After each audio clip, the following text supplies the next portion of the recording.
Hello दोस्तों, आइए हमारे व्रत कथा चैनल में आपका स्वागत है। मैं आपके लिए लेके आई हूँ भोलेनाथ की कहानी हर हर महादेव। सावन के महीने में महादेव को जल चढ़ाया जाता है और बिल पत्र पूजा पाठ करके अपने भोलेनाथ को प्रसन्न किया जाता है। एक लड़की की तरह अपन भी पूजा पाठ करके अपने भोलेनाथ को प्रसन्न कर सकते हैं। एक छोटी सी कन्या एक नगर में उनके माता पिता के गुजर जाने के बाद अनाथ हो गई। तब उस लड़की ने सोचा कि मेरा इस धरती पर कोई नहीं है। मैं तो इस शिव जी की पूजा करके अपना मन को शांति कर देती हूँ। अगर मुझे जो ये यहाँ पर फल फूल चढ़ा कर जाएंगे वो ही खा पी कर सो जाऊंगी। तब वो लड़की वहाँ पर मंदिर में पूजा पाठ करती, झाड़ू निकालती और वहीं पर बैठी रहती। कोई भिखारी की रूप में वहाँ पेड़ियों पर बैठी रहती तो कोई आता जाता कुछ भी दे जाता, खा पीकर अपना पेट गुजारा कर लेती। तब एक दिन महादेव ने सोचा कि ये इतनी नेक दिल की है, इतना मन इनका साफ है, इनकी भावना को देखकर मुझे भी दया आ गई। तब शिवजी प्रकट हुए और बूढ़े बाबा के रूप में प्रकट होकर उस लड़की को कहा कि हे बेटी, तुम यहाँ पर दिन भर क्यों बैठी रहती हो? यहाँ कोई काम नहीं है, तुम तो पाठशाला पढ़ने जाओ। तब उनको हाथ जोड़कर कहने लगी और रोने लगी कि मेरा कोई नहीं है बाबा, मेरे फीस के लिए पैसे कहाँ से आएंगे और मैं पढ़ लिख कर क्या कर लूँगी? मेरे माता पिता नहीं हैं, मैंने तो कभी सुख देखा ही नहीं, गरीब घर में पली हूँ और छोटी सी थी और मेरे माता पिता की मृत्यु हो गई है। जब से इन भगवान का सहारा है मुझे, इन भगवान के चरणों में पड़ी रहती हूँ और कोई भी आता जाता प्रसाद दे देता है, खा पीकर अपना पेट भर लेती हूँ। तब उस बूढ़े बाबा ने कहा, नहीं बेटा, मैंने स्कूल वालों को कह दिया है, तुम्हारी कोई फीस नहीं लेगा। तुम अपना पाठशाला जाओ, भक्ति भगवान की छोड़ने के लिए नहीं कह रहा हूँ।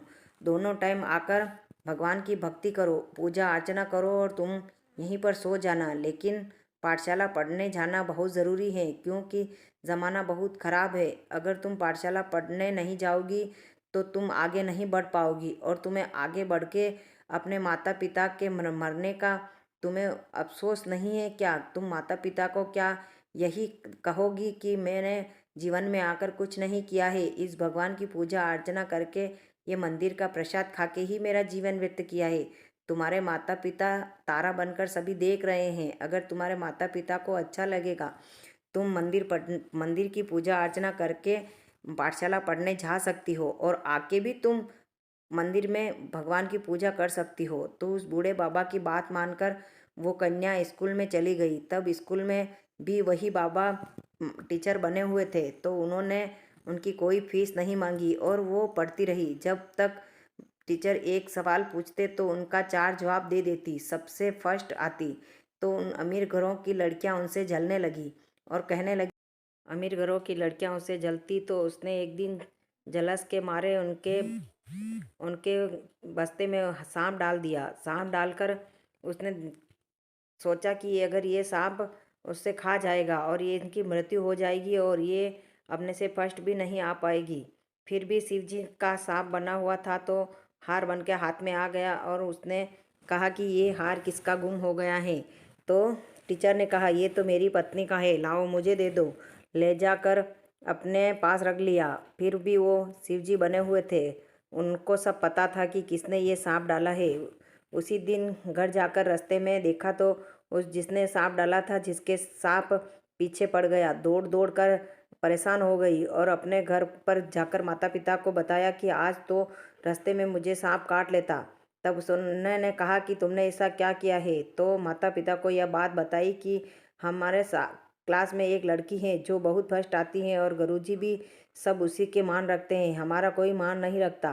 तब माता पिता ने कहा, बेटा ऐसे नहीं करते क्योंकि वो गरीब घर की हैं। गरीब घर के बच्चे तो पढ़ लिख कर बड़ा ही नाम कमाते हैं और अमीर घर के तो बिगड़े हुए होते हैं। तुम भी पढ़ो। तो उस लड़की पर जलसना न करो। फिर भी माता पिता की कोई बात नहीं मानी। इसी तरह उनके साथ ऐसी हरकतें करती रही। कभी सांप डाल देती तो कभी बिच्छू लाके डाल देती, तो कभी उनकी किताबों को जला देती तो कभी किताबों को फाड़ देती, कभी पेन पेंसिल को छुपा देती। ऐसी ही हरकतें उसके साथ करती रही क्योंकि वो तो हरकतें करने में रह गई और उसे तो कुछ भी पता नहीं था। वो तो पढ़ लिख कर एक दिन बड़ी विद्वान बन गई। तो एक दिन उसने सोचा कि आज तो मुझे छुट्टी है, मैं नदी स्नान करने के लिए जाती हूँ। नदी स्नान करने के लिए गई तो राजा का कुंवर सामने से गुजर रहा था। तो शिकार करके राजा का कंवर वहाँ से निकला तो उसने नहाती हुई उस नदी के किनारे उस कन्या को देख ली। तो वो उस पर मोहित हो गया और उसने घर आकर अन्न जल त्याग कर फूटे खंडेर में जाकर सो गया। तब माता पिता सब ढूंढते रहे कि कुंवर कहाँ गया है। कहीं एलकार सैनिकों को भेजा कि अपने कुंवर को ढूंढ कर लाओ कि कहाँ गया है, 2 दिन से दिखाई नहीं दे रहा। तब राजा को एलकारों ने जाकर कहा कि राजा साहब, तुम्हारा पुत्र तो बिना अन्न जल खाए वहाँ खंडेर में सो गया है। उसे जाकर पूछो कि वो क्या मांगना चाहता है और उसे क्या उसके लिए खिलौना नहीं आया है, इसीलिए वो इसे रूठकर वहाँ सो गया है। तब राजा के एलकारों ने जाकर उस कंवर से पूछा तो कहा कि मेरे पिताजी ही मेरे सामने आकर मुझे वचन देंगे जब मैं मेरे रूठने का कारण बताऊंगा। तब राजा साहब को जाकर कहा तो राजा अपने पुत्र से बहुत प्यार करता था। पुत्र के मोह में आकर राजा उनके पास आया और पूछा तो उसने बोला कि मैं उस लड़की से शादी करना चाहता हूँ जो नदी के किनारे आज 2 दिन पहले मैंने देखा था, कि उसी लड़की से शादी करना चाहता हूँ, क्योंकि मेरा मन और मैं अंतरात्मा से उसे प्यार कर बैठा हूँ। मैं तो उसी से शादी करना चाहता हूँ, नहीं तो मेल में इसी तरह खंडत में अन्न जल त्यागे सो जाऊंगा और भूखे मरता मर जाऊंगा, लेकिन एक दाना भी अन्न का ग्रहण नहीं करूंगा। तब राजा पुत्र के हठ के कारण उसी लड़की को ढूंढने के लिए इलकारों को भेज दिया।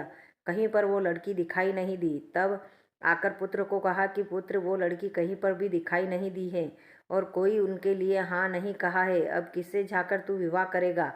तब राजा अपने पुत्र के विलाप में बहुत दुखी हो गया। तब जब राजा दुखी होता था तब उसी शिव जी के मंदिर में जाकर पूजा करता था। तो वो एक दिन पूजा करने के लिए गया तो आगे वो लड़की पूजा कर रही थी। अंतरात्मा से उस लड़की को पूजा करते देखकर राजा बहुत प्रसन्न हो गया और कहने लगा कि ये ही लड़की मेरे पुत्र के लिए योग्य है।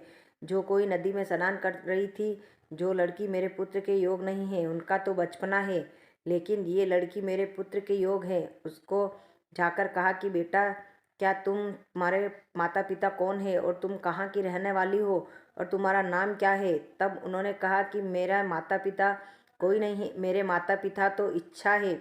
जब माता पिता की इच्छा होती है, जब प्रकट होते और जब अंतर्ध्यान हो जाते हैं। तब ऐसा सुनकर फिर भी राजा अचंभित रह गया और कहा कि बेटा, ये इसका कारण क्या है। तब उस लड़की ने कहा, मेरे माता पिता शिव पार्वती हैं। मेरा माता पिता इस धरती पर नहीं है। उनके देहांत होने के बाद मैंने इन शिव पार्वती को ही मेरे माता पिता मान लिया है और मेरा सारा जीवन इनके चरणों में अर्पित कर दिया है। तब वो राजा ने कहा कि ये शिव भक्त होने वाली लड़की अपनी ही घर की बहू हो सकती है, क्योंकि मैं भी शिव भक्त हूँ और मेरी पत्नी भी शिव जी की पूजा करती है, तो मेरे पुत्र के लिए ये लड़की योग्य है। तो उसके पुत्र को जाकर कह दिया कि वो लड़की मिल गई है, लेकिन मनाना तेरे हाथ की बात है, हम नहीं मना सकते। तो उस राजा का बेटा आया और मंदिर में देखा तो वो भी उसे देखता रह गया और उसने सोचा कि हाँ, यही लड़की थी जो वो नदी में स्नान कर रही थी। लड़की के सामने घुटने टेक कर कहा कि क्या तुम मुझसे शादी करना चाहती हो, या शादी कर लो, मैं तुम्हें रानी की तरह बनाकर रखूँगा और मेरा जीवन तुम्हारे ही चरणों में अर्पित कर दूँगा, लेकिन मैं तुमसे शादी करना चाहता हूँ। तब लड़की ने कहा कि मैं अगर मेरे माता पिता की आज्ञा के बिना कुछ नहीं कर सकती हूँ। अगर मेरे पिता के गले में जो हार हैं वो मेरे गले में आकर गिर जाएगा तो मैं समझ लूँगा कि मेरे पिताजी मुझसे खुश हैं शादी करने के लिए। तो हाथ जोड़कर वो सामने से खड़ी हो गई तो उनके शिवजी के चढ़ाया हुआ हार आकर उस लड़की के गले में गिर गया। तो लड़की ने शादी के लिए तैयार हो गई। शिवजी का आशीर्वाद लेकर राजा ने उनके बेटे का विवाह करा दिया। उसी मंदिर में विवाह कराकर उसको बहू बनाकर अपने घर ले गया। थोड़े ही दिन बाद देखा कि उनके कोई संतान न हुई। संतान न होने के कारण वो बहुत दुखी रहती थी। एक दिन उसे याद आया कि मैं उन्हीं घरों के पास जाती हूँ जो मुझे शिक्षा दी है। उससे पूछती हूँ कि यहाँ का मंदिर का पता क्या है, मैं तो पता भूल गई हूँ।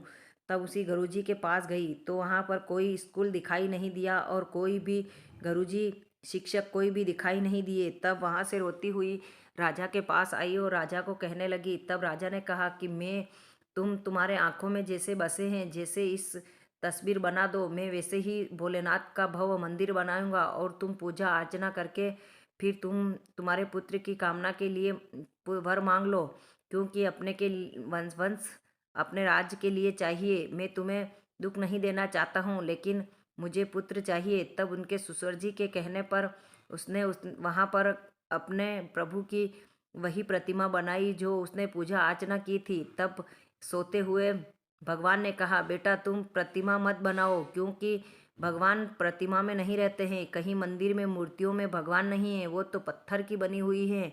वो तो एक आस्था के लिए अपन मंदिर जाते हैं और पूजा अर्चना करते हैं। पत्थर पर जल चढ़ाने और फूल चढ़ाने से मैं प्रसन्न नहीं होता हूँ। मैं तो अंतर की आत्मा में ही प्रसन्न होता हूँ। अंतर की आत्मा में तुमने मुझे मान लिया है माता पिता, तो मैं तेरे माता पिता ही हैं। शिव पार्वती दर्शन देकर, पुत्र का आशीर्वाद देकर अंतर्ध्यान हो गए। फिर उन्होंने कहा कि मैं मूर्ति नहीं बना सकती, क्योंकि माता पिता तो अब संतान को बनाते हैं, मैं अपने माता पिता को कैसे बना सकती हूँ।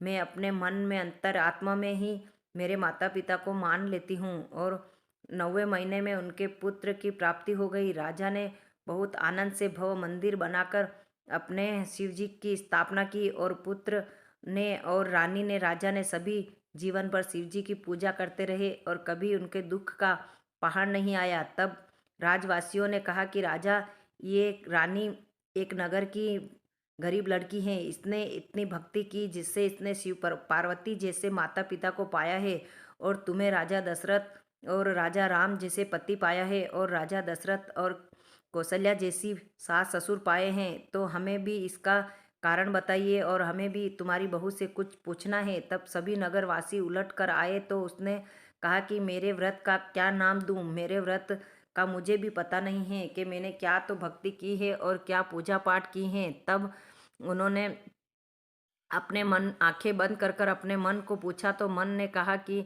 ये तो इच्छा प्रति वरदान है। इच्छा जब सावन के महीने में अपनी इच्छा से और अंतर आत्मा से भगवान की पूजा की जाती है, और 16 सोमवार करने से भी अपने शिव पार्वती प्रसन्न होते हैं, लेकिन मूर्ति पर जल चढ़ाने से और फूल दीप चढ़ाने से नहीं। अपने अंतर आत्मा से अगर 16 सोमवार व्रत करो, इच्छा पूर्ति महादेव के व्रत करने से सुखों की लहर जाग जाती है। नहीं तो दुखों के पहाड़ भी आते, तो उस 16 व्रत करने से अपने दुख सभी मिट जाते हैं और सुख के आनंद आ जाते हैं। पुत्र अन्न धन लक्ष्मी के भंडार भर देते हैं। भोलेनाथ प्रसन्न होते अपना जीवन व्यतीत करते हैं। सुखी महादेव की पूजा करने से अपने जीवन सफल होते हैं। हर हर महादेव।